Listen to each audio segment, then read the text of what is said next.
हाँ जी, good morning, good afternoon and good evening to everyone watching this video as per your time zone।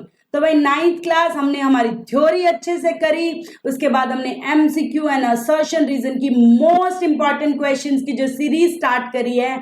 आज उसमें हम force and laws of motion जो physics का chapter है भाई, उसके हम most important MCQs and assertion reason discuss करेंगे जो तुम्हारे एग्जाम्स में आने ही आने हैं। तो इस वीडियो को कोई भी बच्चा बिल्कुल भी स्किप नहीं करेगा, अच्छे से सारे के सारे MCQ and assertion reason practice करेंगे मेरे साथ और यही क्वेश्चंस एग्जाम में आएंगे, इससे बाहर कुछ भी नहीं आएगा। तो वीडियो को स्टार्ट करने से पहले वीडियो को लाइक कर दें, चैनल को जिसने भी सब्सक्राइब नहीं करा है सब्सक्राइब कर लो। पूरी थ्योरी अच्छे से कराई गई है, पूरी एग्जाम की तैयारी आपको यहाँ पर कराई जा रही है, ठीक है। अच्छे से इन वीडियोस को देखिए और इनका फायदा उठा लीजिए, नहीं तो निकल जाएगा टाइम भाई, 10th में भी आना है ना फिर, ठीक है। तो ये टाइम बड़ा प्रीशियस टाइम है, इसको यूज करिए। चलिए जी, आपकी स्क्रीन पर पहला क्वेश्चन आ चुका है, कमेंट करेंगे, आंसर्स कमेंट करा करो भाई। चलते हैं भाई, पहला क्वेश्चन क्या कहता है, inertia of a body tends to cause. मेरे बच्चे गलती नहीं करते हैं, उनको पता है inertia is a property that resist the change. Inertia is a property that resist the change. तो सीधा वो तो ऑप्शंस भी नहीं पढ़ते। इनर्शिया क्या करती है, रेजिस्ट करती है चेंज को। मैंने बताया था, दादी अम्मा कहती मैं नहीं होने दूंगी। मेरी वीडियोस देखो क्या इंटरेस्टिंग तरीके से इनर्शिया समझाया। अभी जिसको इनर्शिया में डाउट हो तो जाके एक बार थ्योरी देखो, जिंदगी भर इनर्शिया नहीं भूलोगे। ऑप्शन नंबर सी टिक करेंगे, आगे बढ़ेंगे। ये इंपॉर्टेंट क्वेश्चन है भाई, मैंने बताया था मास इज द, अच्छा क्वेश्चन है भाई, मोस्ट इंपॉर्टेंट क्वेश्चन। ऐसे क्वेश्चंस बच्चों को क्लास में कराए नहीं जाते हैं, बट आ जाते हैं, कंपटीशन वगैरह में ऐसे क्वेश्चंस आते हैं भाई, ठीक है। तो कहते हैं मास पापा का इतना है, बेटे का इतना है, बताओ इनर्शिया का रेशियो क्या है। तो तुम्हें याद मैंने बताया था inertia, mass is the measure of inertia. मतलब इनर्शिया क्या है, मास के डायरेक्टली प्रोपोर्शनल ही तो है, ठीक है। तो जितना मास उतनी इनर्शिया, ज्यादा रेशियो ही तो पूछा है। पापा और बेटे का रेशियो पूछा है, फादर टू हिज है, तो ऊपर फादर का मास लिख लेंगे, मास ऑफ फादर, नीचे मास ऑफ चाइल्ड लिख लेंगे। मास कितना 60, मास कितना 30, 0 से 0 गई, 2:1। 2:1 यहाँ पे करेक्ट आंसर क्या है, 2:1। मैं फिर से बता रही हूं, जितना ज्यादा मास उतना ही ज्यादा इनर्शिया। मास ही तो वो क्वांटिटी है जो हमें इनर्शिया मेजर करने में हेल्प करती है। फादर का मास ज्यादा, बच्चे का मास कम, तो 2:1 हमारा आंसर आ चुका है। 2:1 हमारा आंसर आ चुका है, ठीक है। 2:1 हमारा आंसर आ चुका है। आगे चलते हैं भाई, आगे चलते हैं भाई। An object of mass 2 kg sliding with constant velocity. कहता मास इतना है, कांस्टेंट वेलोसिटी से एक टेबल पर मूव कर रहा है। मैंने आपको बताया था कि अगर किसी को कांस्टेंट मूव करना है, न्यूटन्स फर्स्ट लॉ क्या कहता है, a body at rest will remain at rest, a body in motion, uniform motion में है तो वो यूनिफॉर्म मोशन में ही रहेगी जब तक उसको बाहर से कोई फोर्स नहीं लगता। इस क्वेश्चन को वेरी इंपॉर्टेंट भाई, आज का लेक्चर बड़ा इंपॉर्टेंट होने वाला है। फिजिक्स में बच्चों को वैसे ही दिक्कत आती है, ये चैप्टर तो करना ही करना है, ये लेक्चर तो देखना ही देखना है फिजिक्स वाले तो, क्योंकि इसमें आते हैं अच्छे अच्छे क्वेश्चंस। अगर कोई बॉडी कांस्टेंट मोशन कर रही है तो अगर उसको बाहर से फोर्स लग गया तो उसकी वेलोसिटी चेंज हो जाएगी ना। अगर हमें उसे कांस्टेंट में ही रखना है तो एक्सटर्नल फोर्स उस पर नहीं लगना चाहिए, तो उस पर कितना होना चाहिए, 0 न्यूटन। अब उस पर कोई भी एक्सटर्नल फोर्स नहीं लगना चाहिए, 0 न्यूटन फोर्स लगना चाहिए भाई उस पर। फोर्स लगने के बाद तो F इक्वल्स टू एम में एक्सेलरेशन आ जाता है, और एक्सेलरेशन का मतलब होता है वेलोसिटी बदल जाती है।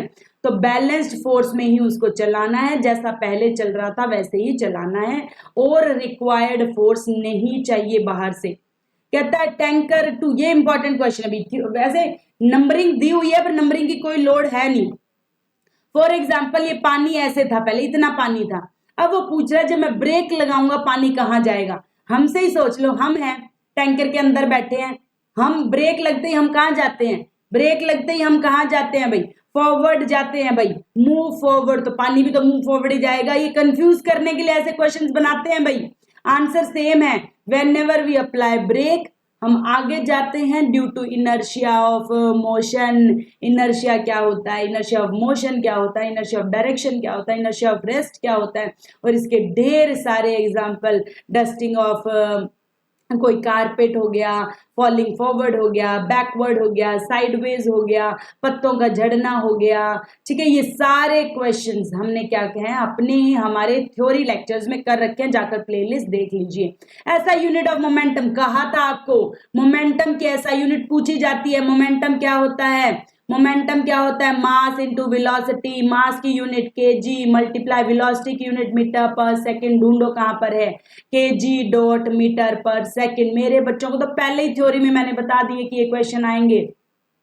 ये क्वेश्चन देखो, कहता है गोलकीपर है, फुटबॉल को जब हमारे पास in the game of the ball pulls his hand backward, कोई भी कैचिंग होती है, चाहे कैचिंग ऑफ क्रिकेट बॉल हो, कैचिंग ऑफ गोलकीपर हो, कंफ्यूज करने के लिए होता भी बैकवर्ड करता है after holding the shot. Shot को करने के बाद ऐसे लेकर जाता है पीछे, क्योंकि ऐसा इसलिए करता है, वो टाइम बढ़ाता है, टाइम बढ़ाता है, मोमेंटम को कम करता है, टाइम बढ़ाता है, मोमेंटम को कम करता है, फोर्स को कम करता है।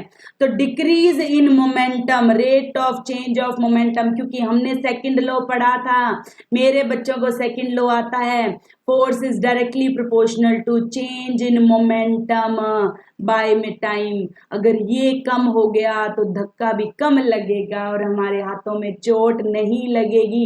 मोस्ट इंपॉर्टेंट है न्यूटन सेकंड लॉ, जाकर प्लेलिस्ट में थ्योरी में अच्छे से समझ लो। ठीक है, इस पर क्वेश्चन तुम्हारे एग्जाम में आना ही आना, इसको छोड़कर मत जाना भाई।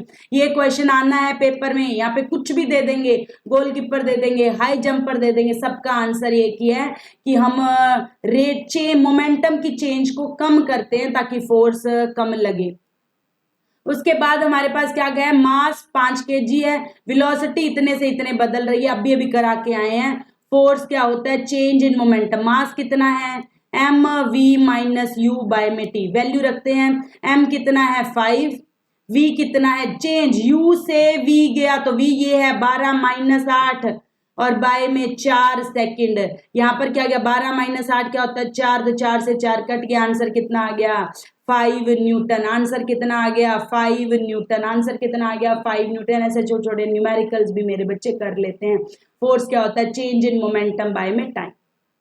कहता दो फोर्स लग रही है, एक इधर एक इधर, पहले तो नेट फोर्स निकालनी है। ये क्वेश्चन ही मैंने तुम्हें थ्योरी में कराया था कि नेट फोर्स कैसे निकलती है, जो ज्यादा है उससे कम वाली माइनस कर देंगे, तो F2 माइनस F1 कितना हो गया 15 न्यूटन। और उसी F नेट की वजह से ही एक्सेलरेशन निकलते हैं। ये भी मैंने नोट्स में सुनहरे अक्षरों में ग्रीन लेटर्स में लिखवाया था कि जो F नेट होता है वही एक्सेलरेशन में पार्टिसिपेट करता है। एनसीईआरटी क्वेश्चन में इंजन वाला क्वेश्चन भी कराया था, 40,000 इधर 5,000 इधर, तो नेट 35,000 वहां पर फोर्स लगा था। और उसी से उसने जो भी हमारे ट्रेन के पीछे बोगी लगी हुई थी, जो भी छोटे छोटे काट लगे हुए थे, उनको खींच रहा था ट्रेन का इंजन। ये सारे क्वेश्चंस कराए हुए हैं, जाकर थ्योरी देखिए। एक्सेलरेशन कैसे आएगी, अब F equals to M A तो ए कितना आ गया F बाय एम। F कितनी नेट 15 आ गई। एम कितना बोला है उसने भाई 5 बोला है, कहाँ बोला है ये देखो, तो कितना आ गया 3। क्या आंसर में 3 दे रखा है, बिल्कुल दे रखा है मैम। 8 का बी ऑप्शन टिक करेंगे, आगे बढ़ेंगे। कहता पानी हम जब स्प्रिंकलर लगाते, मैंने इसको तुम्हें करके भी दिखाया था, वो टैब जो होती है, मैंने तुम्हें इसको ऐसे बताया था कि जब हम पाइप से पानी छिड़कते हैं तो हमें उसे पकड़ कर रखनी होती है, या होस पाइप वाले जहां पर आग लग जाती है, फायर ब्रिगेड वाले आते हैं वो भी पकड़ के रखते हैं। वैसे राजस्थान जैसे इलाकों में जहाँ पे स्प्रिंकलर लगते हैं, फवारे लगते हैं, उनको भी बांध कर रखना पड़ता है क्योंकि वैसे से रोटेट करता है, क्योंकि पानी आगे जाएगा तो उस पर भी फोर्स लगता है। कोई चीज फॉरवर्ड जाती है तो बैकवर्ड भी। न्यूटन थर्ड लॉ कहता है every action has equal and opposite reaction. तो वो रोटेट क्यों करने लग जाता है, वैसे घूमने क्यों लग जाती है, पाइप जो है छूट जाए अगर हाथ से तो वो गिर जाती है, ऐसा क्यों, बिकॉज न्यूटन थर्ड लॉ क्या कहता है, आगे पानी जाएगा तो वो उसको भी फोर्स लगाएगा। रॉकेट जो भी होती है कौन से उस पर वर्क करती है, अभी कंजर्वेशन ऑफ मोमेंटम पर। I know conservation of momentum अब कट हो चुका है, बट ये एमसीक्यू आ जाता है, इतना तो पता होना चाहिए। रॉकेट्स कौन से प्रिंसिपल से जाती है, कंजर्वेशन ऑफ मोमेंटम से। न्यूटन थर्ड लॉ भी इसको कह सकते हैं, क्योंकि न्यूटन थर्ड लॉ से ही कंजर्वेशन ऑफ मोमेंटम को हम ड्राइव करते हैं। तो यहाँ पर हमारे भाई सारे क्वेश्चंस कंप्लीट हो गए हैं। उसके बाद हम चलते हैं हमारे most important assertion and reason. When the various forces are acting on the body it can make acceleration. बिल्कुल मैंने तुम्हें बताया था, किसी पर भी अगर फोर्स लग रही है, वेरियस फोर्स लग रही है लेकिन ये अनबैलेंस्ड है तो चलेगी। अगर ये दोनों बैलेंस्ड हो जाती तो हमारे पास क्या रेस्ट में रहता। तो डिपेंड करता है वो बैलेंस्ड है कि अनबैलेंस्ड है, क्योंकि एक्सेलरेशन तभी आएगी जब नेट फोर्स होगा। एक्सेलरेशन कब आएगी? जब नेट फोर्स होगा। तो एक्सप्लेनेशन दिमाग में आ गई। अब पढ़ते हैं reason. Acceleration is produced only in the resultant force acting on it. जो एक्सप्लेनेशन हमने समझी वही नीचे दे रखी थी, तो option number A is the correct answer. ये बात भी ठीक है, ये बात भी ठीक है और एक्सप्लेनेशन भी करेक्ट है। कहता है न्यूटन्स थर्ड लॉ ओनली तभी अप्लाई होता है जब बॉडी मोशन में होता है। ये भैया मैंने तो कभी पढ़ाया नहीं ना, ये होता है। तो न्यूटन्स लॉ हर जगह वैलिड है। Every action has equal and opposite reaction. ये बात फॉल्स है। हर टाइप का फोर्सेस पर न्यूटन्स लॉ लगता है, ये बात बिल्कुल ट्रू है। Every force exist in pair, Newton's law ये कहता है। Every action has equal and opposite reaction, Newton's law ये कहता है। तो ये फॉल्स है, ये ट्रू है। तो ऑप्शन नंबर डी। जहां पे पहला फॉल्स हो जाए वहां तो आसान हो जाता है काम। Force exerted by the ground on the man moves him forward, बिल्कुल सही बात है। उसने पीछे धकेला, उसने आगे धकेला, ये बात बिल्कुल ट्रू है। और वो एक रिएक्शन फोर्स है, ये बात भी ट्रू है, पर एक्सप्लेनेशन नहीं है। यहाँ पर एक्सप्लेनेशन में ऐसे कहना था because every action has equal and opposite reaction. ये बातें बिल्कुल ठीक हैं लेकिन कोई एक्सप्लेनेशन नहीं दे रहा है, तो option number B is the correct answer.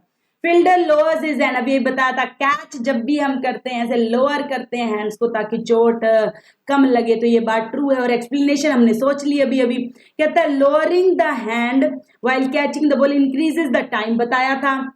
F is equal to change in momentum by में टाइम। टाइम इंक्रीज करते हैं फोर्स डिक्रीज हो जाती है, टाइम इंक्रीज करते हैं फोर्स डिक्रीज हो जाती है, मोमेंटम डिक्रीज करते हैं फोर्स डिक्रीज हो जाती है। तो यहाँ पर क्या बोला है कि टाइम इंक्रीज करेंगे और फोर्स डिक्रीज हो जाएगी। ये बिल्कुल करेक्ट एक्सप्लेनेशन है। तो यहाँ पर ये करेक्ट एक्सप्लेनेशन भी है और दोनों ट्रू भी है, तो option number A is the correct answer. Next चलते हैं भाई, रोड एक्सीडेंट्स क्यों होते हैं। सोच, मैंने बताया था जो तेज गाड़ी चलाते हैं उनका बहुत ही दर्दनाक एक्सीडेंट होता है। तो रोड एक्सीडेंट्स जो हाई स्पीड में गाड़ी चलाते हैं उनका रोड एक्सीडेंट्स बहुत ज्यादा होता है। इनका रीजन मैंने बताया था, क्योंकि हाई स्पीड मतलब high momentum, momentum equals to mass into velocity. बहुत तेज गाड़ी चलाओगे तो मोमेंटम हाई हो जाएगी और एकदम से टकराओगे तो सारी की सारी मोमेंटम जीरो होने की वजह से बहुत ज्यादा धक्का लगता है।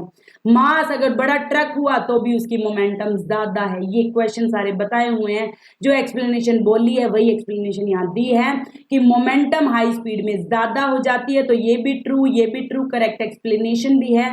तो option number A is the correct answer. कहता है कोई भी टेबल क्लॉथ है उसको हम एकदम से खींचे, एकदम से खींचे, फोर्स किसको लगाया? टेबल क्लॉथ को, तो वो तो आ जाएगा और उस पर पड़ा सामान नीचे चला जाएगा। ये किसको बता रहा है? ये इनर्शिया ऑफ रेस्ट को बता रहा है। जैसे कि मैंने तुम्हें बताया था ये ग्लास है, इस पर कार्डबोर्ड है और इस पर सिक्का रखा है। तुमने ग्लास बोर्ड को ऐसे स्ट्राइक करा तो वो सिक्का नीचे चला गया। क्यों चला गया? ऐसे हम कैरम बोर्ड में करते हैं, नीचे से नीचे वाली उसको निकालते हैं तो बाकी सारी भी जो स्लाइड है वो नीचे आ जाती है, पूरा जो पाइल है वो नीचे आ जाता है। तो table cloth can be pulled without dislocating the disc, बिल्कुल ये बात ठीक है। टू एवरी एक ना ना ना ना जी, यहाँ पे आना था इनर्शिया ऑफ रेस्ट का रीजन। पहला ट्रू है और रीजन तो बिल्कुल ही फॉल्स है।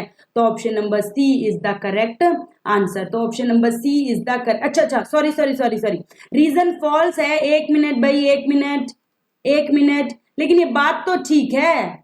ये रीजन करेक्ट एक्सप्लेनेशन नहीं है बट बात तो ठीक है। कहता है to every action there is equal and opposite reaction, बिल्कुल ये बात ठीक है। दोनों बातें हैं तो ट्रू भाई, करेक्ट एक्सप्लेनेशन नहीं होती है तो ऑप्शन नंबर बी आता है।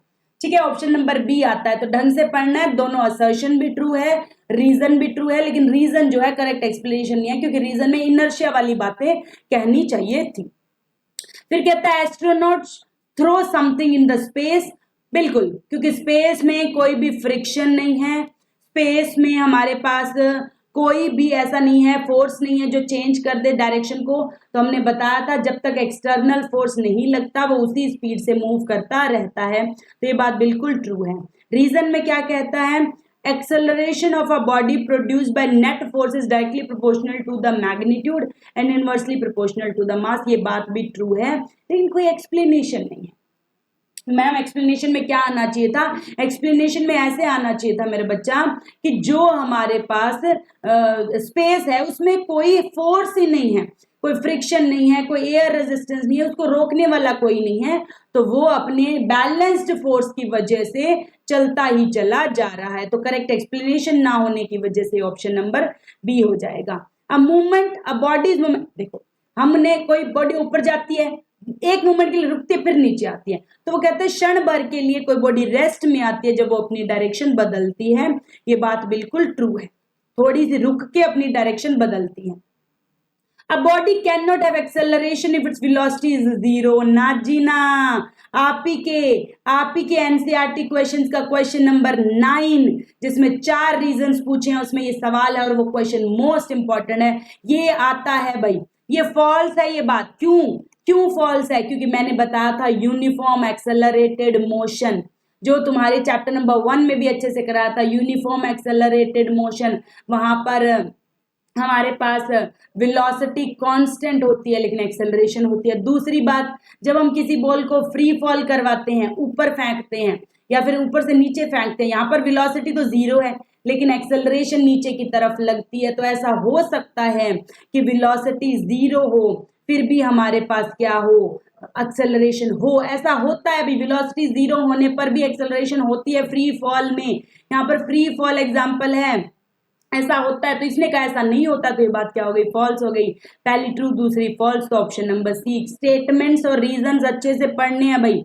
फिर कहता है न्यूटन सेकंड लॉ फोर्स के बारे में बताता है, बिल्कुल F इक्वल्स टू m में बताता है, और इसमें फोर्स डायरेक्टली प्रोपोर्शनल होती है चेंज ऑफ मोमेंटम के। आज के लेक्चर में बार बार बताया है, force is directly proportional to rate of change of momentum, rate of change of momentum, rate of change of momentum. तो ये दोनों ट्रू भी है और करेक्ट एक्सप्लेनेशन भी है, तो option number A is the correct answer. फिर कहता है force required to move a body uniformly along a circle. कहता है जब भी किसी को हम यूनिफॉर्म मोशन से मूव कराते हैं सर्कल में, फोर्स तो चाहिए ही चाहिए, किसी चीज को मूव कराने के लिए फोर्स तो चाहिए ही चाहिए क्योंकि वो एक्सेलरेटेड मोशन है। Uniform circular motion is an accelerated motion, तो फोर्स तो चाहिए चाहिए, सेंट्रीपिटल फोर्स चाहिए, ये भी बताया हुआ है आपको। तो ये बात बिल्कुल ट्रू है।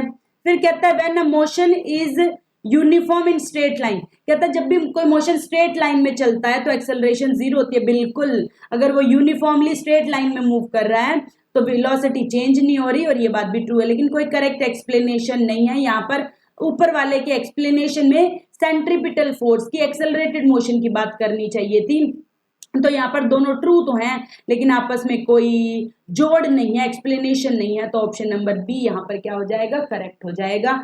आगे चलते हैं भाई, आगे हम क्या करेंगे, इस लेक्चर को खत्म करेंगे। ऐसे ही और लेक्चर्स के लिए हमारे चैनल को सब्सक्राइब कर लो, वीडियोस को ज्यादा से ज्यादा लाइक करो, शेयर करो, प्लेलिस्ट को देखो, अपनी थ्योरी पक्की करो, बार बार एग्जाम की तैयारी करो, बार बार वीडियोस देखो, इन क्वेश्चंस को अच्छे से समझो। इसी के साथ keep learning, keep growing. Thank you so much.